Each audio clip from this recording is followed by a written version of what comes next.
Neuropathy doesn't just affect the people who have it, it always affects spouses, children, affects grandchildren, friends, and then entire families. So today, what we're going to be talking about is the side of neuropathy that a lot of people struggle to talk about with their loved ones, and that's the emotional component of it.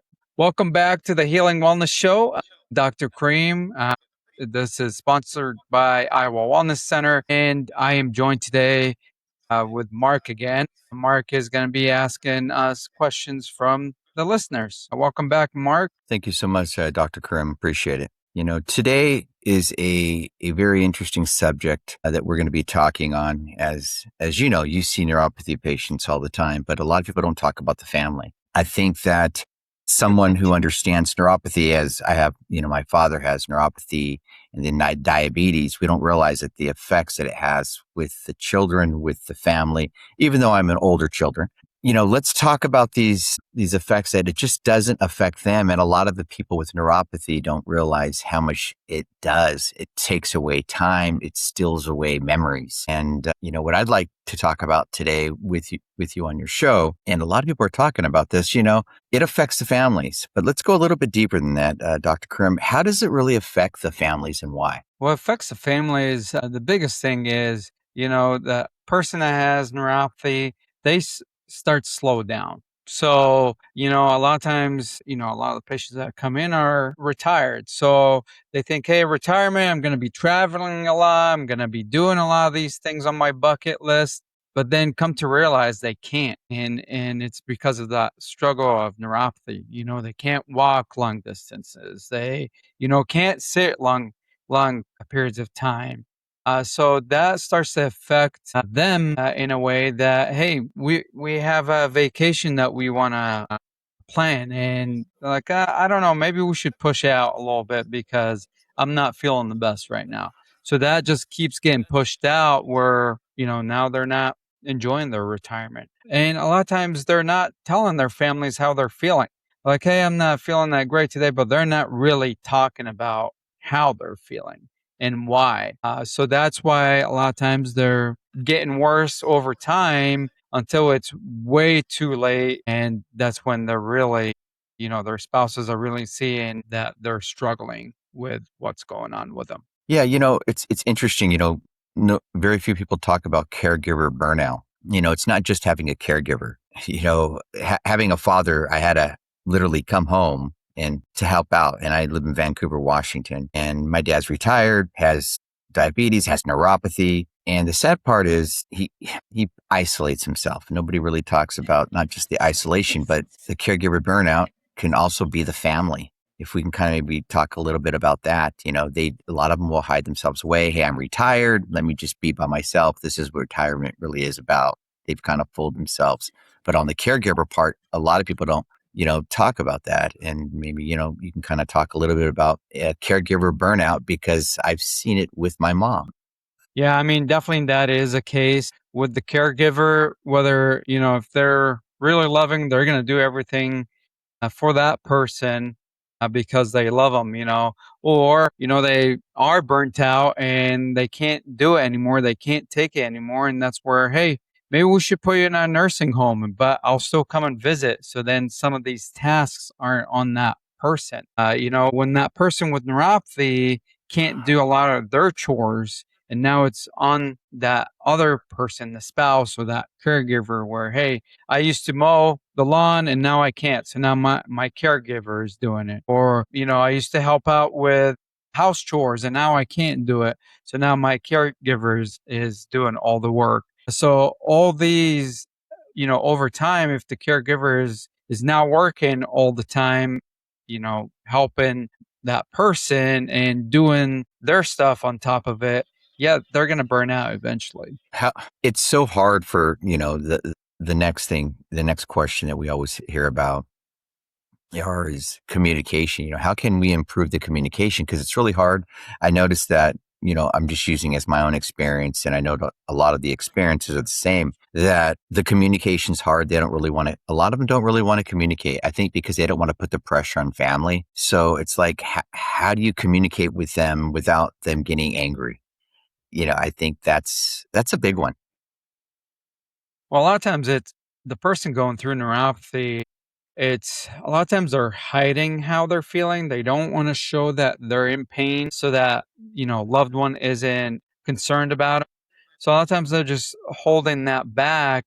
But really, the biggest thing is if you have that honest conversation of, hey, this is what I'm struggling with, this is what I'm feeling, then maybe things, they can start doing things about it ahead of time before it's way too late. And now I'm really struggling. And now they're, the spouse or the loved one is starting to realize, hey, yeah, they are really slowing down. There is something going on. The other one is people don't like to talk about fears. Their fears of, hey, I fear that I'm not going to be able to walk, or I fear that I'm going to fall because my balance is terrible. They try and hide it. They don't talk about their fears. They keep it to themselves. And that's where, mental health will start getting affected where, hey, they're starting to be more depressed, or, they're sleeping more, taking naps more, not wanting to go to family functions as much anymore, not able to go like watch the grandkids or the kids. So that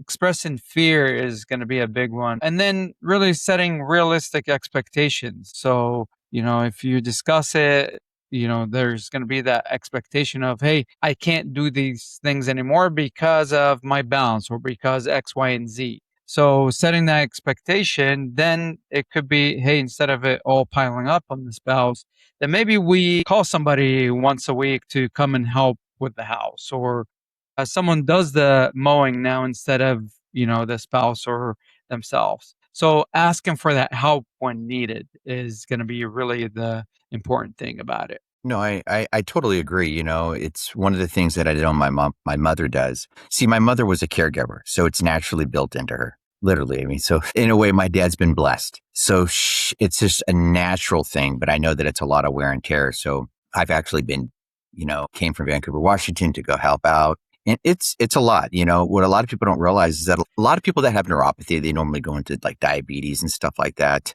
Not all, but most of them do. And what people don't realize is a lot of them start to go into bad sleeping habits. So then they kind of become nocturnal where they weren't before. So they really don't get a lot of sleep. So by the time they get up, it's like lunchtime. You know what I mean? So it's very interesting because, we're about to talk about more about maintaining independence and stuff like that. And one of the things, maybe you can kind of talk a little bit about that. But before we do, I'll tell you what my mom does. So my dad's a great cook. So she makes sure that he makes dinner and get it prepared every night. So it kind of keeps him like, oh, I've got something to do, because a lot of people start to give up, and a lot of people don't realize that don't give up. Movement is key, So if maybe you can kind of talk a little bit about that maintenance independence. Yeah, I mean, keeping your brain occupied and you know, getting tasks done, even if it's, hey,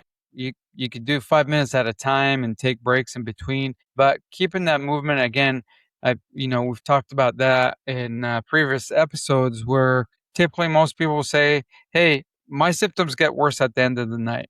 And it's because they've occupied their brain throughout the day that now when they're sent to relax, the brain just goes, oh, yeah, this is what the main concern is. And it just flares it up. So, yeah, definitely, having tasks moving around is going to be key. But for some people, if you're not able to move around, then, that's where you really need to open up and talk about it. So then, you can get the help and go to the places where they can help you with that and maybe get you some movement. The one that I hear a lot that helps is go to the pool. Go do the pool exercises. They do have pool exercises, at the Y or senior centers. If you're in the senior centers, a lot of times they do have pool sessions for 'em. So get that movement. If you can't do it with physical gravity, then go do it in the pool. It'll take a lot of that pressure off. I agree. It's interesting. And one of the things that and it's kind of funny. It's almost kind of like I'm with you. Like I kind of understand because I'm helping my father out. And one of the things that I learned that works, at least on my end, is think about the things that, whether it's your father or your mother or your uncle, think about the things that they used to do. No, a lot of people don't realize it. If you don't bring them back. So let's say they love to go to like jazz concerts or something like that. Mhm. My dad, I'll tell you what, whenever I notice that he's getting a little depressed, this is no joke. I give him five or $600 and I said, let's go to the casino. I tell you what, his hat pops on quicker than you know. It's like the guy didn't have neuropathy. I'm not even joking. Get them moving. These are your loved ones. If you're going to have some people that have given up, and we can only work, especially Dr. Mo, he can only work with people that really want to get well. So if you have someone that really wants to get well, start bringing things back that they used to do. And I believe that they'll start to move. What are your thoughts on that? Oh, yeah, definitely. I mean, if they used to love to dance, then try and take them to a concert or a place where they can dance, even if it's just for a few minutes. Just them Hmm. sitting there around people dancing might make them happy again. So definitely, yeah. See what were the things they used to love doing, and do it with them. For someone just recently, it was fishing. They haven't been fishing because they had the fear of going by themselves and walking on, uneven terrains, and the fear of falling and not being able to get up on their own. But once, we had that conversation in front of their loved ones, like, hey, why didn't you say that? I could take you anytime. And they actually ended up taking them multiple times that week. So, again, not keeping that stuff inside and letting loved ones know they might be able to help you with the things that you love to do. I like that. So basically breaking that routine, Yeah. because what happens is they get into this routine, and I hate to say it, but a lot of them get into this poor me, or what, nobody understands. And I like what we talked about is the communication. Communication is key. One of the things I do is my dad loves to get up early in the morning sometimes, depending on if he goes to bed too late. But, he'll have his cup of coffee and I'll go out there and have a cup of coffee with him. And I think that's huge. Keep them going. Like I said, I like to take my dad out to the casino, but I can't afford to take him to the casino all the time. It gets a little expensive on my pocket, but I know that I'm creating memories. And that's the key, I think, is memories. Bring something in front of them, whether it be the grandkids, bring the grandkids around. It does lift their spirits. I like to take my dad to the beach. The beach is key, guys, because not only is Dr. Mo talking about movement, but we don't realize how important the beach is. Not only did we come from the dirt and sand, when you put your feet on that sand, it Yeah. activates something. I mean, wouldn't you say it's actually good because now they're getting the vitamin D? They're almost kind of like grounding. It just kind of helps out a little bit. Yeah, for sure. The grounding is key. Again, feet with the ground. Here we don't have beaches in Iowa, but you know, that's all. Take off your shoes, go walk on the grass and the dirt. 100%. Now, what would you say to family members like listening today? Like you've already given a couple tips on what they can do, but what would you say to listeners I know that some people have kind of given up, and that's really sad. I want to not just talk about that, but let's talk about the hope, some of the stuff that you're doing right now over at the Iowa Wellness Center. And not only that, but people you can actually call Dr. Mo, he can help you out. He can guide you, he can even help you, even if you're not in the same area. That's true. I do have a lot of patients that are in different states. A lot of the protocols that I've created are at home protocols that could be done. We do have a lot of conversations, whether it's over phone or Zoom. So it is possible. It's just you have to be willing to change. It's all about change. What you're doing right now isn't working. So do you want to change it and do something better? Because that it's all about change. And the will, that you want to continue feeling better and continuing creating memories with the loved ones. No, 100%. And I kind of like what, you were kind of talking, actually kind of going more deeper into that about saying about how our support really matters. The family support, the husband support, the wife support. Maybe kind of talk about why that is so important, because a lot of neuropathy patients, they almost feel like they're alone. Yeah, a lot of times they're alone because it comes back to that communication. They're not talking about their feelings. They're not talking about how they're feeling. That's where they're shunning themselves out. Or, hey, we've got a family function coming up this weekend, and they're all excited, but then when it comes close to it, they're like, no, I don't think I could do it. You got to try. You got to get out there. You got to try. Show the loved ones that, hey, I am trying, but also you need to tell them how you're feeling. You know, Even if you're trying, you're like, hey, I'm trying my best here, but my feet are really on fire right now. We need to try and do something about that. And they'll be more than happy to help you find someone, again, guide you. And the more you tell them how you're feeling, and the more you communicate with them, the more they're going to understand. But a lot of times by minimizing it, they're like, yeah, dad's just lazy today. He just doesn't want to do anything, and it's not the case when they're really in pain. Awesome. Let's maybe kind of go in a little bit about some of those testimonials. I know you have some really good testimonials of people that you've, helped out or you've seen a change. We've talked about the other part. Well, hey, this is more the negative, but more the positive. Yeah, I mean, I remember a patient recently that came in. She came in with her husband. Husband is that positive, has a lot of energy. He actually, had a lot of questions and concerns from his point of view. And that's typically what I want is when I have a consult with a person, we always tell them, hey, we want your spouse or significant other, or if you don't have that, then a loved one there. Because what I want to know is, yeah, how is the patient feeling? And we'll dig deep into the emotional part and how they're feeling. But I also want to see from that loved one's perspective on what they're seeing, because a lot of times, that neuropathy patient might not tell you the full story or hiding a lot of it. And that's usually the male. That's why I want the female to tell me, well, from your point of view, what are you seeing? When I say, hey, are you having balance problems? And they go, nope, my balance is good. And then I ask the spouse, hey, how's the balance? And they go, well, he did fall a couple weeks ago. I go, oh, so what happened with that fall? So these things are very important, and seeing that other person's perspective is also very important, because they go, oh yeah, I forgot I fell. Remember, I always say at the end of the show, memory is one of the big things with neuropathy patients is they don't have that great memory. So knowing that story and the full picture would help when I'm creating that customized treatment plan for them and trying to help them. And also when we come to test, if they say, oh, there's no balance problems, and the significant other goes, oh, yeah, I'm not seeing that much, and I come to test them, I'm going to know. I mean, the nerves on the bottom feet relay the message to the brain comes back, tells the feet what to do.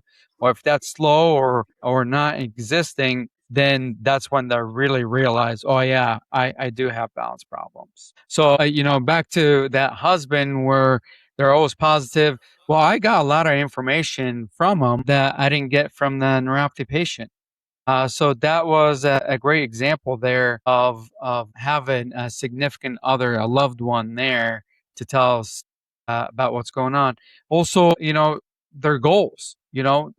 They said, "Hey, we used to do walks, we used to do vacations, we used to do our daily routines, and now we're not doing any of that." So getting their goals is also very important for us, because if I can accomplish that for them, that's where the magic really is. I like that. And, you hit on a lot about communication. We hit on, caregiving. We hit on stress. But I think the main thing here to kind of sum it up is that the communication is key, and not realizing that, sometimes yes, they do kind of clam up, but you have to not give up. Why? Because we're still breathing. Yep.